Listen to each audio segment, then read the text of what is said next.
Farida Nurhan panen kecaman ungkap nama asli akun Kode Blue yang review jujur warungnya Kopsa. Seleb TikTok dan food vlogger Farida Nurhan jadi sasaran hujatan warganet di media sosial. Pasalnya Farida Nurhan yang biasa dipanggil Omai pasang badan membela pemilik warungnya Kopsa. Bahkan Farida Nurhan membeberkan tanpa izin nama asli pemilik akun TikTok Kode Blue di kolom komentar. Masalah review warungnya Kopsa yang viral ternyata beralih ke ranah baru. Review jujur warungnya Kopsa yang ramai sejak Kamis 21 September 2023 makin melebar ke sana ke sini. Kali ini Farida Nurhan melakukan blunder yang berbuah panen hujatan di media sosial. Bukan memadamkan, Farida Nurhan justru melemparkan komentar yang justru menyiramkan bensin dalam api problematika. Sengaja atau tidak, Farida Nurhan seperti menyentil pemilik akun Kode Blue.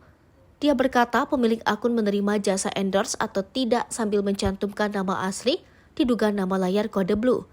Unggahan ini justru memancing kecaman kepada Omai sapaan Farida Nurhan.